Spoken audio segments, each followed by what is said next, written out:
اعوذ باللہ من الشیطان اللعین الرجیم بسم اللہ الرحمن الرحیم رب اشرح لی صدری ویسر لی امری واحلل عقدۃ من لسانی یفقهوا قولی اللہم صلی علی محمد و آل محمد۔ سامعین عزیز، بندگان خدا، کنیزان خدا، اللہ تعالیٰ آپ سب کو ماہ رجب المرجب کی خوشیاں نصیب فرمائے۔ ماہ رجب المرجب کے آخر تک اعمال صالح، عبادات، مناجات پڑھنے، سمجھنے اور دوسرے لوگوں کو بتانے کی توفیق عطا فرمائے۔ سامعین عزیز، اس ویڈیو میں ماہ رجب المرجب کی 13ویں شب، یہ وہ رات ہے جو کسی مومن سے، کسی مومنہ سے مخفی نہیں ہے۔ عظیم رات، برکتوں والی رات، خوشیوں والی رات، بالخصوص ہاشمی گھرانے میں عظیم خوشی کی یہ رات ہے، اور مولا کائنات امیر المومنین علیہ السلام کے چاہنے والوں کے لیے عید کی رات ہے، جس رات میں مولا کائنات علی ابن ابی طالب علیہ السلام کی ولادت کی شب کے حوالے سے، آمد ولادت کے حوالے سے ایک پروگرام کیا جاتا ہے۔ دنیا کے کونے کونے میں محفلیں سجائی جاتی ہیں، شاعر اپنے اشعار پڑھتے ہیں، قصیدہ خواں قصیدے پڑھتے ہیں، علماء، خطبہ، ذاکرین، نوح خواں، مومنین مومنات اپنی اپنی بساط کے مطابق اس ذکر محفل میں شامل ہوتے ہیں، خوشی محسوس کرتے ہیں، مومنین سے گلے ملتے ہیں، ایک دوسرے کو مبارک ہدیہ تبریک پیش کرتے ہیں۔ تو آپ سب کو بھی مولا کائنات کی شب ولادت بہت بہت مبارک ہو۔ اس ویڈیو میں شب ولادت کے اعمال اذکار بیان کرنے ہیں۔ سامعین عزیز، اللہ کے نبی حضرت محمد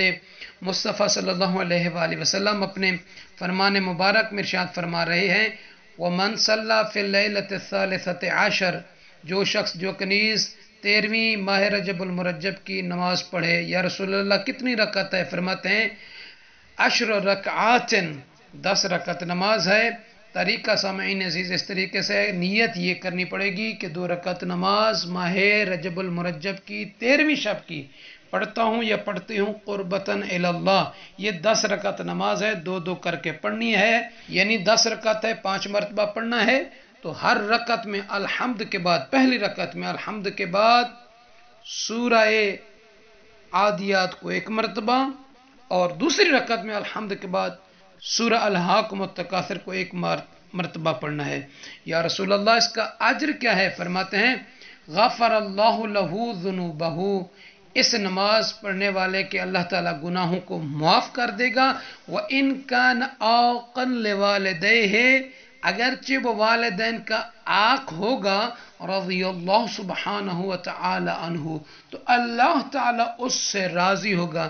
بعض والدین اپنی اولاد کی کرتوتوں کی وجہ سے، غلطیوں کی وجہ سے ان سے ناراض ہو کر ان کو عاق کر دیتے ہیں، تو اللہ کے نبی فرماتے ہیں پھر ایسے شخص کو چاہیے کہ یہ جب نماز پڑھے گا تو اللہ تعالیٰ اس بندے سے، اس کنیز سے راضی ہوگا جو یہ نماز پڑھے گا، اگرچہ وہ والدین کا عاق ہی کیوں نہ ہو، عاق شدہ ہی کیوں نہ ہو۔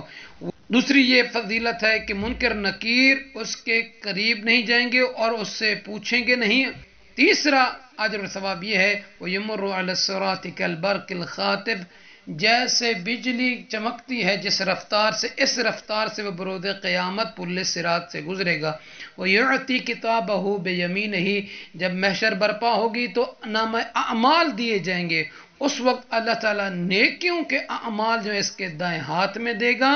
وَيَثْقُلْ مِيزَانَهُ، اور اس کی میزان، حساب کتاب کا جو پلڑا ہے وہ بھاری ہوگا۔ اور آخری اجر و ثواب یہ ہے، وَأَعْطَى فِي الْجَنَّةِ الْفِرْدَوْسِ أَلْفَ مدینہ، اللہ تعالیٰ پھر جنت الفردوس میں 1000 شہر اسے عطا کرے گا۔ عظیم ثواب ہے، 1000 شہر ملے گا، نامہ اعمال کا پلڑا بھاری ہوگا، دائیں ہاتھ میں نامہ اعمال دیا جائے گا۔ پل صراط سے جب وہ گزرے گا تو جس رفتار سے آسمان کی بجلی چمکتی ہے، اس رفتار سے وہ پل صراط سے گزرے گا، منکر نکیر اس کے قریب نہیں آئیں گے، اس کو دیکھیں گے نہیں، اور یہ کہ اللہ تعالیٰ اس سے راضی ہوگا اگرچہ وہ والدین کا عاق ہی کیوں نہ ہو۔ دوسرا یہ کہ اللہ تعالیٰ اس کے گناہوں کو معاف کر دے گا۔ تو عظیم اجر ہے، عظیم ثواب ہے اس نماز کا، اس کو پڑھیے گا، ہمیں بھی دعا میں یاد